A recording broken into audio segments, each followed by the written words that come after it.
이렇게 기도하다가 이 자녀들을 한번 축복하는 그런 말씀을 선포해야 되겠다 하고 이 창세기 27장 말씀을 읽었어요. 우리들이 잘 아는 내용의 말씀입니다. 이스라엘의 풍습에 의하면 아버지가 맏아들에게 축복을 하게 되어 있어요. 그런데 쌍둥이 동생인 야곱이 형 에서의 축복을 가로챈 그런 말씀이에요. 이 아버지의 축복을 받지 못한 에서가 부르짖고 통곡하는 장면이 34절에 나오는, 화면에 나오는 말씀입니다. 다 같이 한번 읽어볼까요? 에서가 그의 아버지의 말을 듣고 소리내어 울며 아버지에게 이르되 내 아버지여 내게 축복하소서, 내게도 그리하소서. 아멘. 아버지의 말을, 이 말이 뭐예요? 벌써 내가 축복을 다 해줬다는, 야곱인 줄 모르고 에서 너인 줄 알고 해줬는데 그게 야곱이었냐 그러면서 이미 그 아들에게 다 해줬기 때문에 너에게는 이제 더 해줄 게 없다. 그 얘기를 듣고 나서 에서가 소리내어 울면서 내 아버지여 내게 축복하소서, 내게도 축복해 주십시오, 막 그러는 그런 말씀이에요. 유대교 랍비 가운데 예수 벤 시라크라고 하는 사람은 이런 얘기를 했어요. 아버지의 축복은 아들의 가정을 세워주고 어머니의 축복은 그 가정에 좋은 것들로 채워준다, 이런 얘기를 했어요. 그렇습니다. 오늘 우리가 주목하고자 하는 것은요, 축복받지 못한 아들의 절규예요. 아버지와 축복의 관계를 맺지 못한 아들의 아픔입니다. 잭 프로스트라고 하는 목사님이 계셔요. 근데 이 목사님은 참 성공한 사역자입니다. 그리고 화면에 나오는 대로 아버지 품에 안기다라고 하는 이 책을 쓴 저자예요. 그러나 이분은 오랫동안 해결하지 못한 내적인 문제로 인해서 고통을 많이 겪었던 그런 분이에요. 책에서 그는 이렇게 고백합니다. 군인 출신이었다는 거예요, 자기 아버지가. 그런데 이 아버지는 늘 자신에게 엄하게 대하고 강제로 머리가 길다고 기계를 가지고 와가지고 머리를 깎아빡빡 밀어버렸다는 거예요. 이런 아버지에 대한 반항으로 어느 날 가출을 하게 되고, 가출을 해서 그래도 취직을 하게 됐는데 거기가 어디냐면 마약을 파는 가게예요. 거기서 일하게 됐습니다. 그리고는 나중에는 마약 중독자가 돼요. 아버지는 끊임없이 이 아들에게 잘못했다는 것을 알고 아들을 사랑하는 마음으로 아들이 있는 가게를 찾아갑니다. 그런데 늘 이 아들은 아버지를 피해 다녀요. 1년의 시간 동안 적어도 400번 이상을 이 아버지가 아들을 찾아갔다는 거예요. 찾아가도 만나지 않겠다고 거절을 했다는 거죠. 아버지의 인정도 받지 못했고 떠나간 후에 끊임없이 자신을 사랑한다고 고백했던 아버지의 사랑도 받아들이지 못한 이 잭 프로스트라고 하는 이 목사님은 상처를 안고 살아가야만 했습니다. 그는 그 상처로 인해서 나중에 목회자가 되어서도 친밀한 관계가 무엇인가 하는 걸 몰랐다는 거예요. 열심히 사역은 했지만 자신이 받은 상처와 똑같은 것들을, 그런 상처를 자기 아내에게, 자기 자식에게 주는 그런 사람이 되고 말았다는 거예요. 그러던 그의 아픔 가운데 다가오던 그 하나님의 사랑이 있었습니다. 아낌없이 자신에게 부어주신 하나님 아버지와의 관계가 회복된 거예요. 유명한 예수님의 비유인 탕자의 비유를 묵상하면서 회복이 됐다는 거예요. 누가복음 15장에 보면 돌아온 탕자 비유가 있지 않습니까? 하나님 자신과 자녀의 관계 회복에 초점을 두는 그런 말씀이에요. 이것은 실패한 아들, 죄를 지은 아들에 대한 그런 이야기가 아니라 끝없이 은혜를 베풀고자 했고 친밀한 관계를 이루고자 했던 아버지의 이야기라는 그런 말씀이에요. 이 이야기는 이미 아들과 아버지의 관계를 맺고 있는 우리들이 잃어버린 권세, 아버지와의 관계를 회복하는 데 초점을 두고 있어요.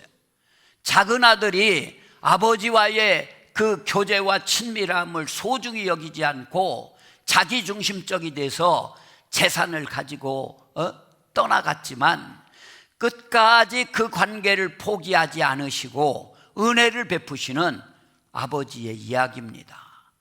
오늘까지 여러분의 신앙의 모습을 한번 생각해 보시기 바랍니다.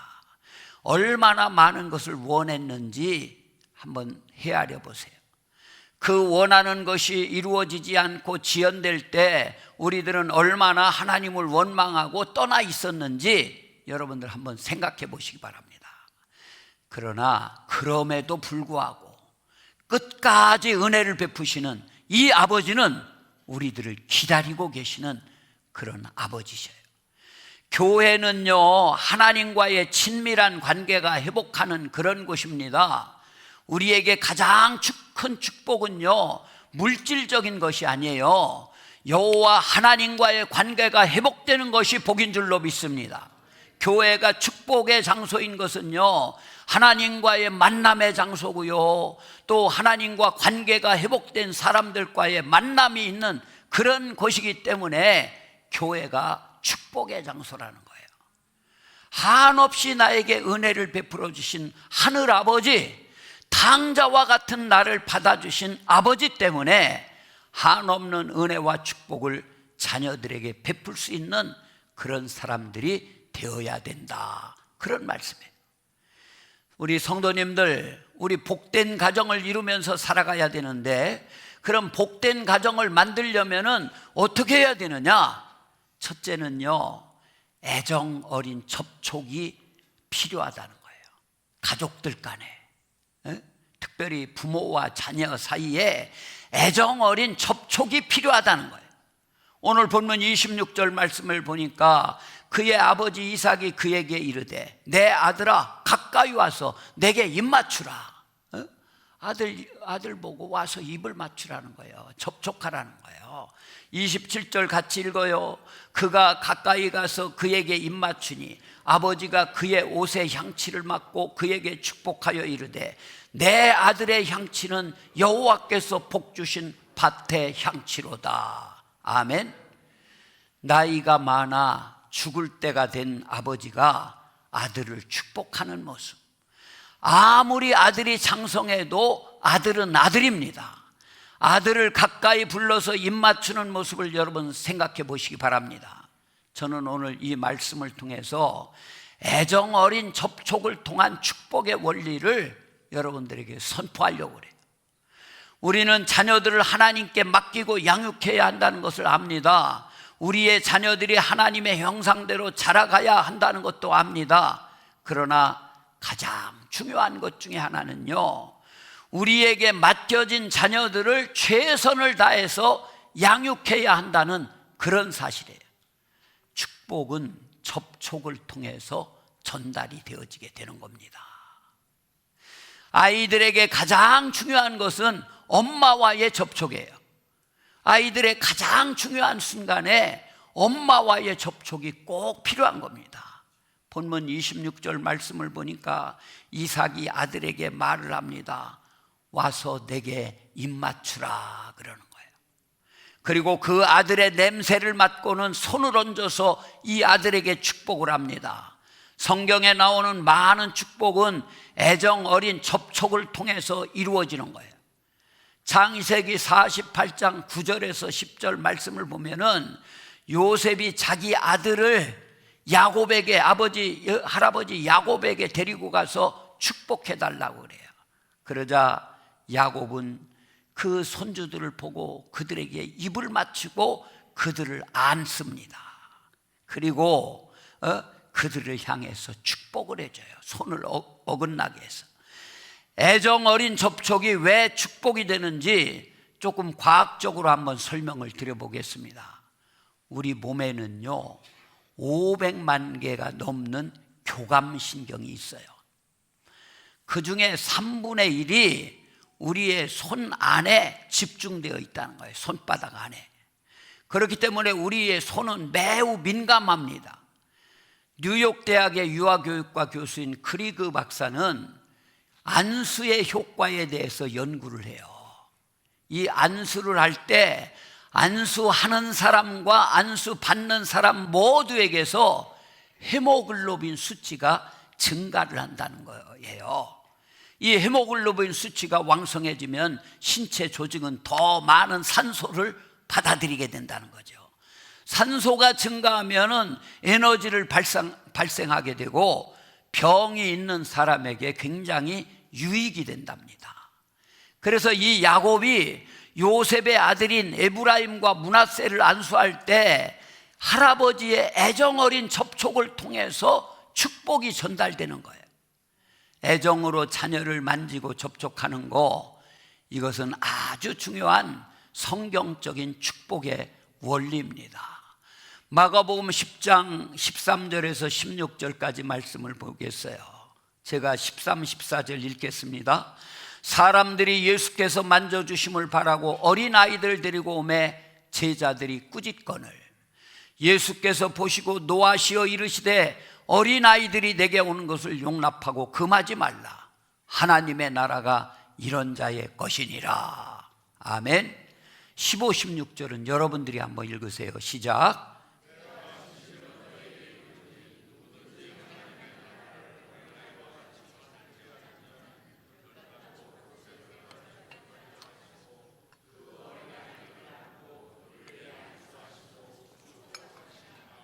아멘. 예수님도요, 주님께 다가온 이 어린아이들을 안고 만져주시면서 축복을 해주셨다는 그런 말씀이에요. 오늘부터 사랑하는 성도님들, 정말 여러분들의 가정에 애정어린 접촉이 많이 일어나게 되기를 주님의 이름으로 축복합니다. 가정에서 이 사랑이 충족되어져야 돼요. 아내가 남편에게 어떤 신체적 접촉을 받았을 때 가장 좋아하느냐, 이렇게 앙케이트 질문을 했더니 1위가 뭔지 아십니까? 부엌에서 이렇게 설거지하고 일하고 있을 때 남편이 가만히 뒤에서 다가와서 백허그 해주는 거, 안아주는 것을 제일 좋아한다, 그런 답변이 있어요. 여러분들에게 주신 축복의 특권을 잘 사용하시기 바랍니다. 여러분들의 가정이 애정어린 접촉으로 축복의 공동체를 이루어가게 되기를 주님의 이름으로 축복합니다. 자녀들 많이 안아주세요. 또 머리도 쓰다듬어 주고요. 이런 접촉이 있어야 돼요. 두 번째, 정말 복된 가정을 만들려면 어떻게 해야 되느냐? 우리 마음속에 있는 생각을 말로 표현을 해야 된다, 그런 얘기예요. 마음속으로만 가지고 있으면 안 된다, 그런 얘기예요. 오늘 본문 말씀에 보면 이삭은요, 야곱에게 손을 얹었을 뿐만 아니라 그의 입으로 축복을 표현해요. 29절 말씀 같이 보겠습니다. 만민이 너를 섬기고 열국이 내게 굴복하리니 내가 형제들의 주가 되고 내 어머니의 아들들이 내게 굴복하며 너를 저주하는 자는 저주를 받고 너를 축복하는 자는 복을 받기를 원하노라. 아멘. 우리 성도님들은 자녀들에게 어떤 축복을 구체적으로 해주시기를 원하십니까? 여러분, 말에는 권세가 있습니다.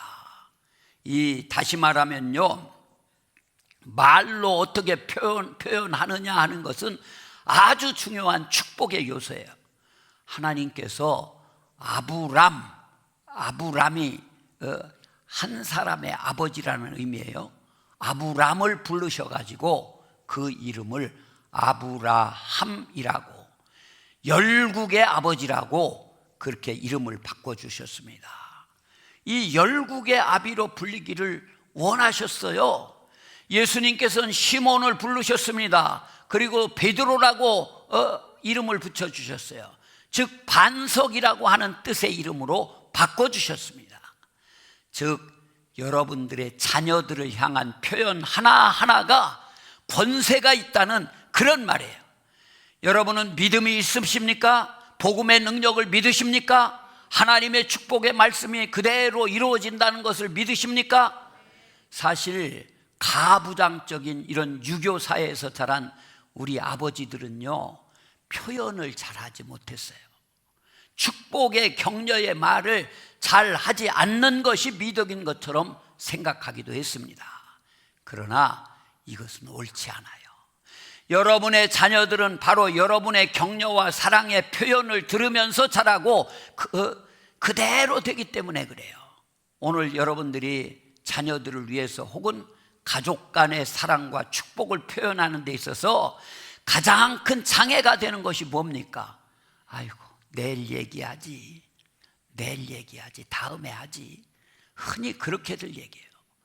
부부가 맞벌이 하면서 열심히 살아갑니다. 조금만 고생하고 참으면 가족들이 함께 할 시간이 있을 것으로 생각을 해요. 그런데 뭔가 이루어 놓으면, 가정이 경제적으로 안정되면 함께하는 시간을 가지리라고 생각을 합니다. 하지만 장성한 아들이 이제 대학 가고 군대 가고 장가를 갈 때 아무리 사랑을 표현하려고 해도, 축복의 말을 해주려고 해도 늦을 때가 많아요. 엄마가 이 결혼식 바로 전에 신부 대기실에서 딸에게 축복의 말을 해주려고 하지만 바쁜 신부는요, 어머니의 말을 들을 겨를이 없을 겁니다. 시간이 없어, 내일 시간을 내야지라는 이 생각이 오늘 우리 자녀들과 가정에 축복의 말들을 빼앗아 가고 있다는 사실을 우리는 알아야 돼요.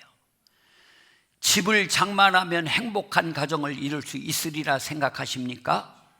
여러분들의 자녀들이 좋은 대학을 가고 좋은 직장을 잡으면 행복한 관계를 유지하리라고 생각하십니까? 그때는 이미 늦고 말 때가 많아요. 유명한 크리스천 교육가인 하워드 핸드릭스라고 하는 분이 있습니다. 그런데 이분은 20년 동안 결혼 생활을 하면서 이혼을 심각하게 고민하고 있을 정도로 관계가 악화된 그런 부부를 상담을 했어요. 그리고는 남편에게 질문을 합니다. 아내에게 마지막으로 사랑한다는 말을 언제 하셨습니까? 물어봤어요. 그랬더니 남자는 이런 대답을 해요. 결혼식 날 했습니다. 그래요. 20년 살아왔는데 결혼하는 날 그때 사랑한다고 하고 지금까지 그런 얘기 하나도 안 했다는 거예요. 얼마나 삭막한 부부라고 생각이 드십니까? 여러분의 가정에 지금 칭찬과 사랑의 말이 없어 굶주려 있다는 그런 생각을 해보지 않으셨습니까? 여러분의 자녀들이 지금 부모님께 인정받고 싶어 한다는 생각을 해보지 않으셨습니까? 아이들은요, 잘한다 하면 더 잘해요. 칭찬은 고래도 춤춘다고 그러잖아요. 사랑하는 여러분들, 우리 성도님들끼리도 서로 칭찬 많이 하시기 바랍니다. 격려 많이 하시기 바랍니다. 자녀들과 가정에 소망을 두고 축복을 표현하라는 그런 말씀이에요. 마음속으로만 가지고 있으면 안 된다는 얘기예요. 세 번째, 복된 가정을 만들려면 어떻게 해야 되느냐? 높은 가치를 부여하는 거예요. 여러분, 그 희아 엄마라고, 희아는요 태어날 때부터 손가락이 4개예요. 그런데 엄마가, 야, 너는 이게 불구가 아니고 너는 특별한 아이란다.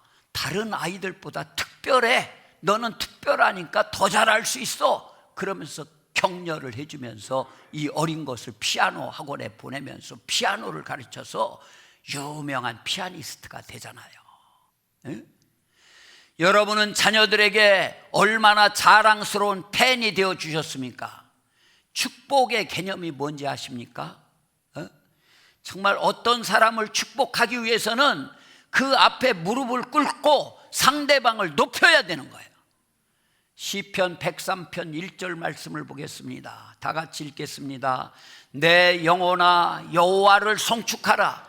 내 속에 있는 것들아 다 그의 거룩한 이름을 송축하라. 여러분, 하나님을 높이는 것이 예배입니다.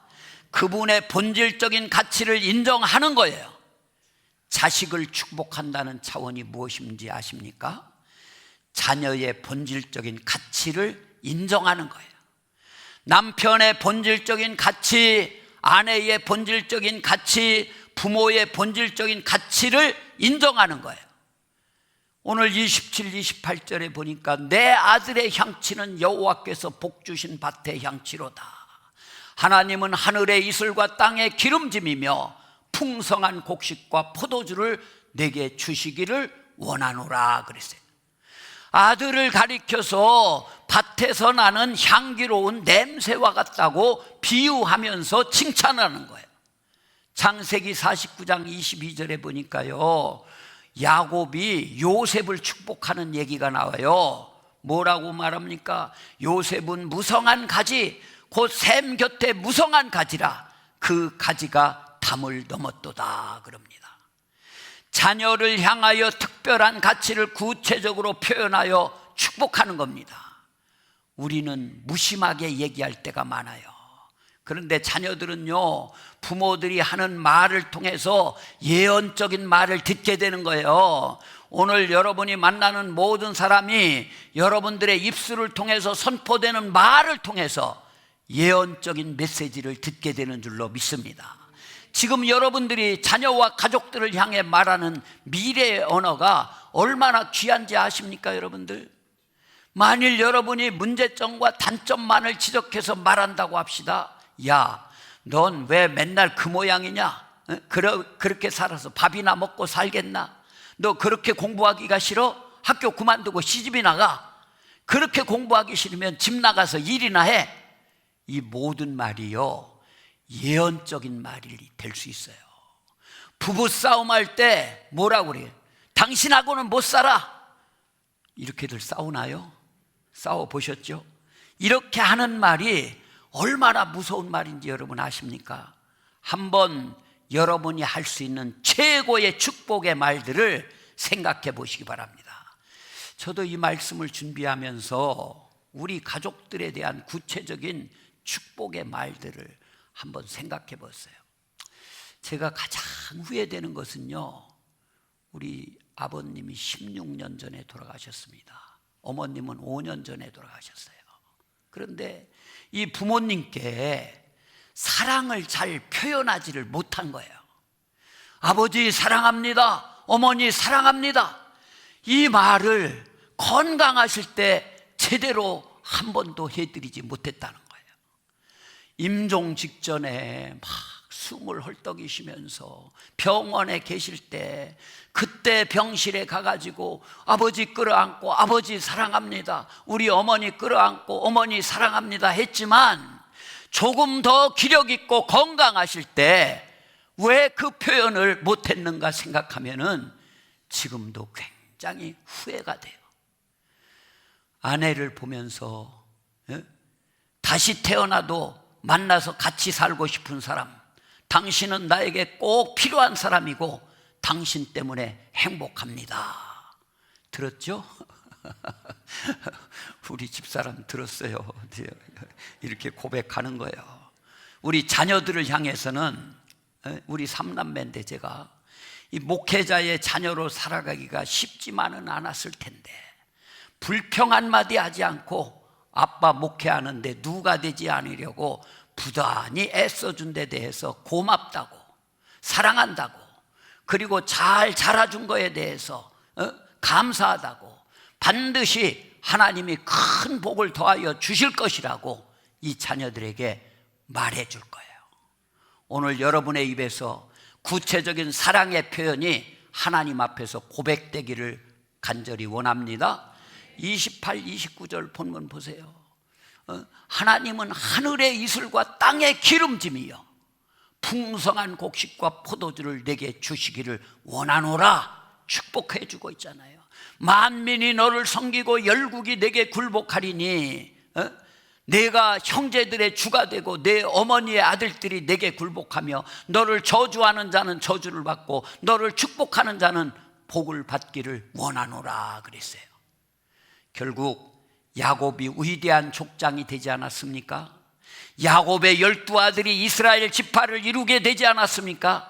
야곱의 유다를 향한 축복을 여러분 보십시오. 창세기 49장 8절에 보니까 유다야 너는 내 형제의 찬송이 될지라 내 손이 내 원수의 목을 잡을 것이요 내 아버지의 아들들이 내 앞에 절하리로다.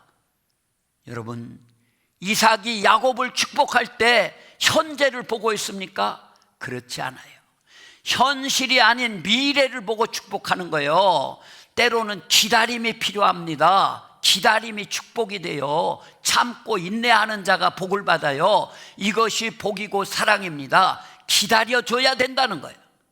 아이가 신발을 신을 때 늦게 신는다고 구박하거나 그냥 막 대신 신겨주는 것이 아니라 신발을 잘 신을 때까지 손을 붙잡고 기다려주는 거예요. 아이가 넘어져 울고 있을 때 일으켜 세워주거나 핀잔을 주는 것이 아니라 스스로 일어나 걸을 때까지 기다려주고 격려해 주는 겁니다. 그리고 이 축복의 말씀 다음에 모든 것을 하나님께 맡기는 거예요. 우리가 할 바를 다 하면요, 그 다음은 하나님께서 하십니다. 하나님은 우리들의 삶과 기도를 통해서 역사하시는 그런 분이세요. 오늘 본문 말씀에서 이삭은 야곱을 축복하면서 하나님께서 하늘의 이슬과 땅의 기름짐이며 풍성한 곡식과 포도주를 내게 주시기를 원하노라 이렇게 축복을 해줘요. 왜냐하면 그의 삶 속에서 야곱은 신실하신 하나님을 이삭은 신실하신 하나님을 경험했기 때문에 그래요. 이삭은 어땠습니까? 우물을 팔 때마다 뺏기고 쫓겨났습니다. 그런데 그곳에서 우물을 파면 또 물을 주시는 하나님을 경험을 했습니다. 하나님께서 기름짐과 풍성함을 허락해 주심을 또 경험을 했습니다. 바로 자신이 경험한 하나님의 복을 믿으면서 아들을 축복해 주고 있어요. 현명한 부모님들은 자녀들에게 축복을 베푸는 이 습관을 모델로 삼을 필요가 있습니다. 하나님이 너를 축복해 주시기를 원한다. 하나님께서 내게 복을 주실 거다. 선포하고 말씀하시기 바랍니다. 그리고 이렇게 축복을 빌 때 모든 힘은 전능하신 하나님께로부터 말미암는다는 것을 인식하고 우리들은 인정을 해야 돼요. 오늘 여러분들이 이 믿음을 가지고 축복을 할 수 있는 날이 되기를 주님의 이름으로 축복합니다. 맡겨진 축복이, 하나님께 맡겨진 축복이 여러분의 가정에서 다 이루어지게 되기를 주님의 이름으로 축복합니다.